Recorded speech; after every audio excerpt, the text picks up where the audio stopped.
All right, everybody, welcome into our live here this morning. We'll talk about Jarquez Hunter a couple of nights ago, career night against Kentucky with 278 yards. Where does he stack up in all-time running backs against all-time running backs at Auburn? We know Auburn is uh, had a history of great running backs. We all know about Bo Jackson, but uh, we tend to forget about some of the great ones, Randy.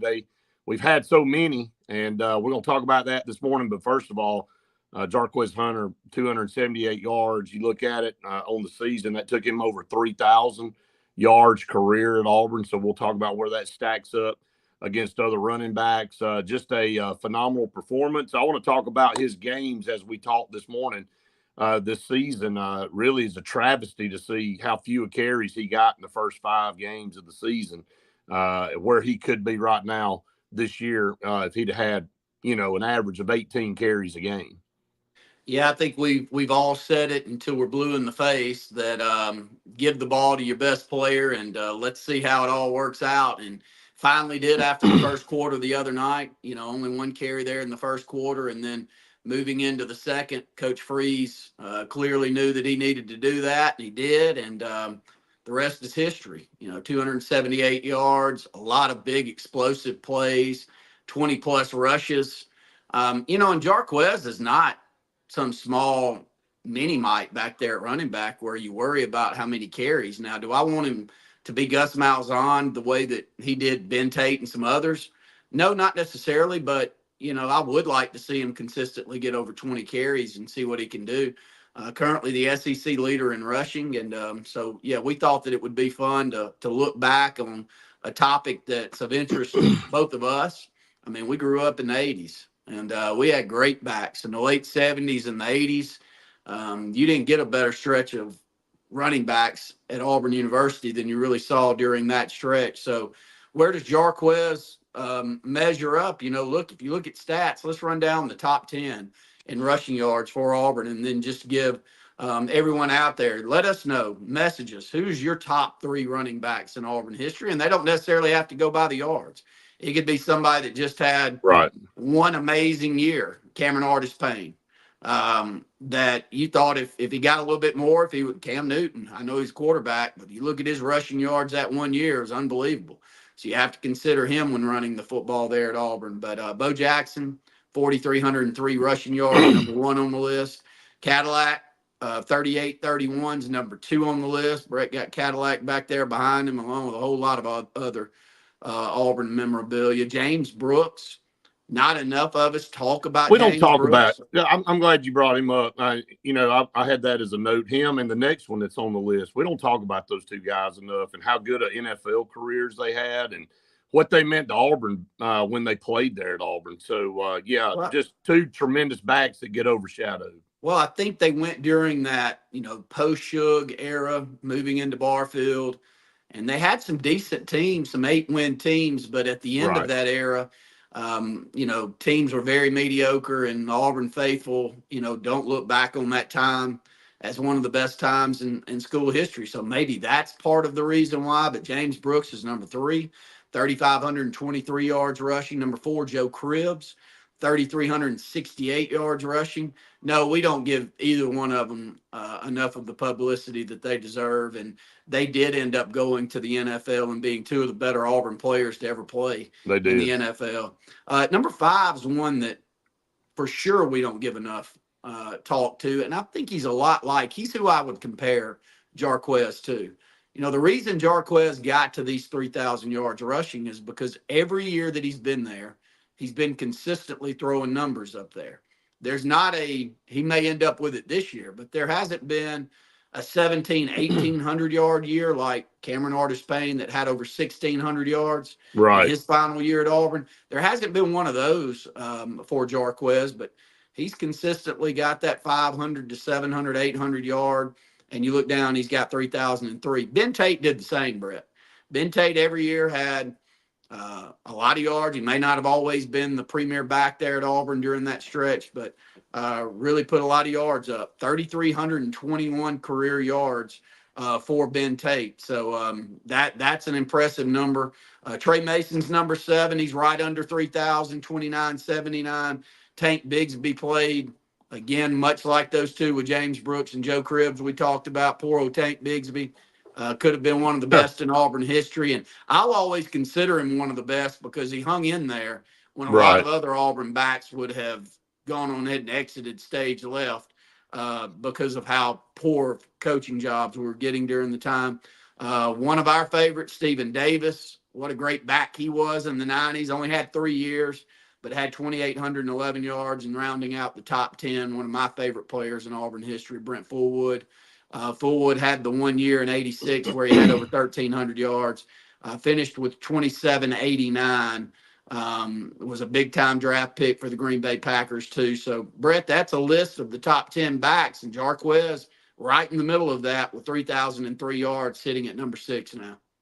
Yeah, and I think, obviously, several more games to play at Auburn, gonna vault that up. I'm looking forward to him having a good night against Vanderbilt. It won't be a night. It'll be 11:45 kickoff. But looking forward to having him having another great performance. Last year in Nashville, he was the reason Auburn beat Vanderbilt. I mean, I was there.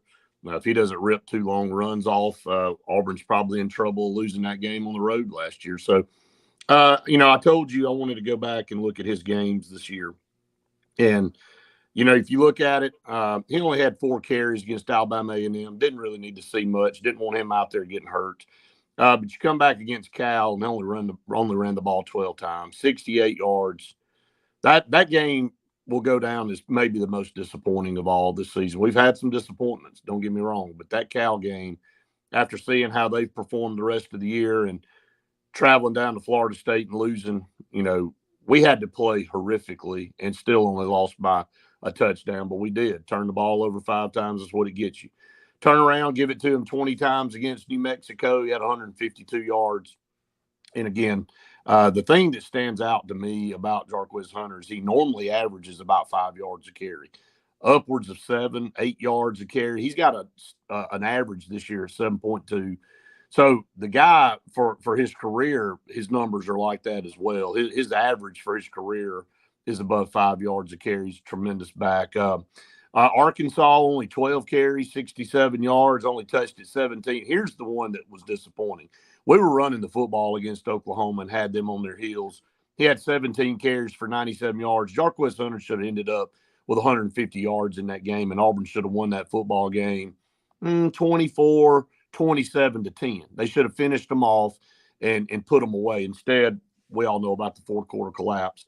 13 carries against Georgia, 91 yards, had a big run and a touchdown in that game.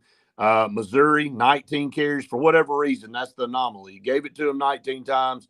Offensive line didn't have a good day against Missouri, only got 57 yards. And then, of course, he exploded last Saturday against Kentucky with 23 carries, 278 yards, and puts him at 863 on the season. I'm like you. We wasted Tank Bigsby, I thought, and it's sad. I'm not going to say we wasted Jarquez Hunter, but he's been at Auburn during a stretch where we haven't been very good. And, a lot of times you get put on a list or you get forgotten, maybe Joe Cribbs and James Brooks, because those teams weren't very good. Then you talk about Stephen Davis and Bo Jackson and Carnell Williams and Ronnie Brown. Why do you talk about them? Well, the stats are there, but they were on good football teams. So, wherever Jarquez Hunter ends up in the ranking of all-time running backs at Auburn, will he get the praise that some of these other guys get? Because, frankly, he hasn't been on very good football teams. Unfortunately, I would say no. The reason that so many of us have Brent Fullwood in the position that we do in our hearts is because of that 86 season. Right. Because of the stretch of football that he had. And the big game he had against Alabama to win that one. I know Lawyer Tillman got a lot of the praise for the reverse for the touchdown, but Brent Fullwood was the key player in that football game outside of the defense for Auburn. I mean, he was a man amongst boys that whole year, and we kind of knew it going in. He had to overcome playing with Bo Jackson during that Right. long stretch. But he was one of the top recruits in the entire country. I think he was the number one running back recruit in the country when we got him. He was. No, And he was probably, before the star rankings came out, was our highest rated recruit that we got. I mean, you know, a lot of people don't realize that, how talented Brent Fullwood was coming out of high school, and what a big get that was for Auburn. But I want to bring up a point that you were just talking about. Ronnie Brown, Carnell Williams played together. Now you had Brent Fullwood and Bo Jackson played together, and all four of them are up here in the top 10 in rushing. So you can coexist with somebody. You don't have to be the Lone Ranger to be a good running back. You can share carries. As a matter of fact, a lot of times it helps you when you have another complement, so it's not all on you, and you can come in and out of games. So a lot of times it doesn't have to be the solo job back there as one guy in the backfield. yeah, I hear you, but you know, you take Brent. If he doesn't get the 1 year without Bo, he's nowhere near this list. But he True, has 2,700 yards You're rushing, right. and almost 1,400 of them came in 1 year when he had Bo gone. So half of his rushing yards were post Bo Jackson. So, Well, I guess that's what makes Carnell and Ronnie so special. You yes, know, that they were able to do what they were able to do together. And you remember we had Brandon Jacobs on those teams too. Randy, he ended up transferring, but we know what kind of running back Brandon Jacobs ended up being. well, you know, thoughts, single game, best performances you've seen. I'll jump in there and then I'll kick to you, and then let's both run off our top three running backs so far in Auburn history, and then get some comments from you out there.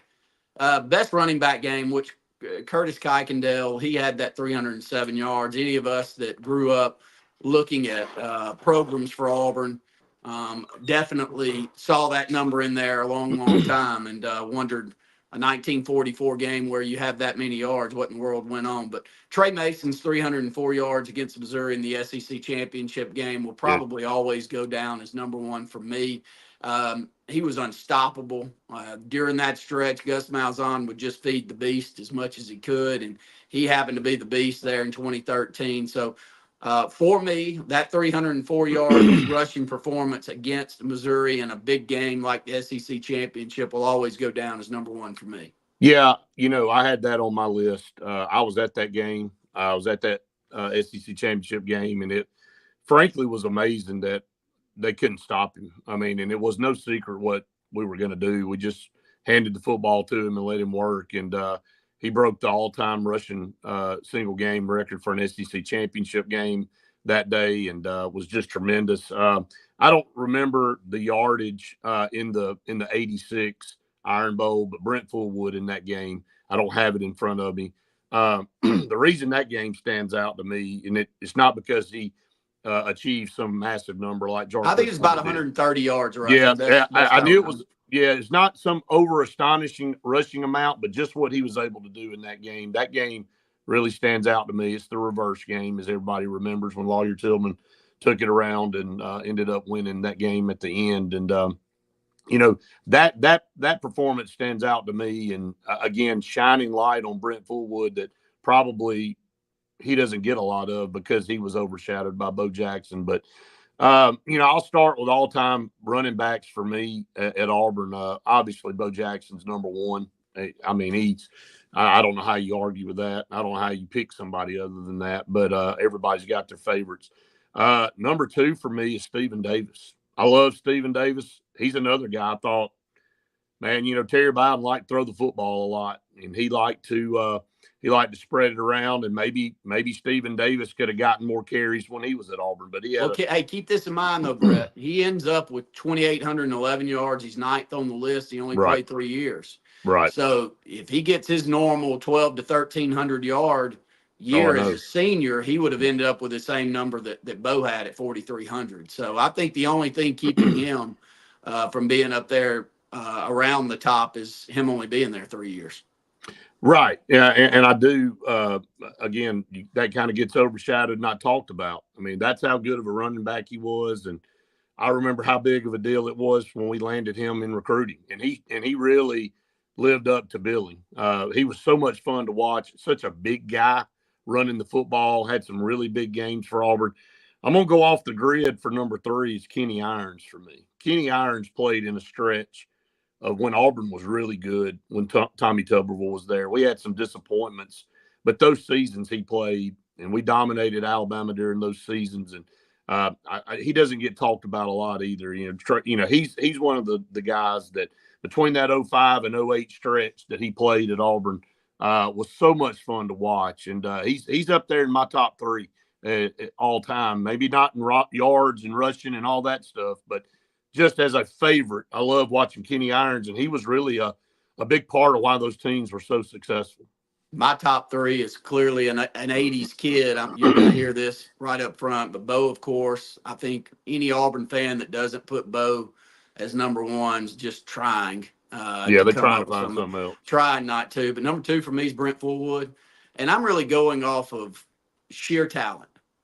Sure. If he ends up with the same amount of carries as other greats in Auburn history, I think Brent Fullwood, my eyes tell me how great he was. He was a speedster before you saw a lot of speedsters, but he played physical during that 80 stretch where if you weren't a physical back, Pat Dye wasn't going to put you out there on the field. So Brent Fullwood, number two for me, and rounding it out, Trey Mason. Trey Mason, his one season was as good as we've ever seen at Auburn. 1,816 yards is number one, tops of the list. Bo Jackson's Heisman Trophy campaign's a little under 1,800 yards at 1,786. So those three players, three of the best in Auburn, and there's a lot that would come in. I would say I'll jump in there and say number four just because we got to see him up close and personal in high school. Is Kerryon Johnson. Oh yeah, he does not get the acclaim that he deserves there at Auburn for being as good a back as he was. Well, he was SEC Player of the Year his last year at Auburn. Great player. You're right. He's another one of those that maybe doesn't get talked about as much as he should. But I'll go back to Trey Mason. To me, he goes down as the most underrated four-star running back we've ever recruited. I remember in that class, everybody talking about all the other players, and they said, "Oh, we got this guy from Florida. It's a four-star." And I'm like, the guy's pretty good. Everybody watch out. And, man, he ended up getting invited to New York to be in the Heisman ceremony. And I was very close to winning the Heisman Trophy. That's how good that season was for him. And so I go back and I look at how he kind of got dismissed as, okay, we got a running back in this class. He didn't get near the acclaim he deserved. We got a comment. Kyle said that the offensive line mauled this past weekend. He's proud of Joyner. Great run block game. Not so much in the passing game, but hey, that's another quick thing before we go off. Braden Joyner working his rear end off to get to a starting role that's offensive line. Well, Keith Etheridge just raved about Braden Joyner, and he's one of the best high school coaches in the state there at Auburn High. So Braden Joyner is not a 6'4", 340-pound behemoth. When you walk up to him, what is he, Brett? 6 foot?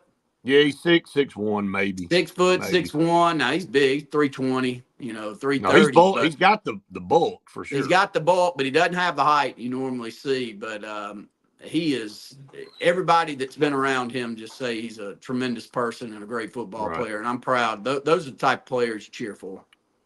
No doubt. Kyle said Mike Dyer would have been one of the best, in my opinion, if he would have stayed. We didn't even talk about Michael Dyer. He was the running back on that national championship team. That's the thing about Auburn, man. We have had some phenomenal running backs. And, without Michael Dyer that year, I know Cam Newton gets all the acclaim, but a lot of people forget how good Michael Dyer was in the backfield. And I remember him coming in that class, and we were after the kid that ended up going to South Carolina, broke his leg, was a tremendous running back. And then there were three running backs. The other one went to Baylor that year, and we ended up getting Michael Dyer out of Arkansas. And, man, he performed as a freshman that year. He was tremendous. And so good point, Kyle. Michael Dyer, that 1 year, I know he came back the second year, and then he ended up transferring out. But, man, what he could have been possibly. Yeah, a lot of great backs. And, again, if y'all got topics you'd like us to hit on, Brett and I are starting this every morning moving forward. And he and I both like history. So if there's some historical talk, maybe we need to do a historical talk on what Freddie Freeman's doing tomorrow, Brett. I don't know that I've ever seen Freddie Freeman. He's as hot. I mean, he's Mr. October right now. He's Reggie Jackson right now. He's having one of those type of series. Makes me sick he's not wearing a Braves uniform. We screwed that up, and that's worth talking about too. Maybe we'll hit on that tomorrow. Yeah, sounds good. Everybody have a great day. Auburn Blitz coming up at noon.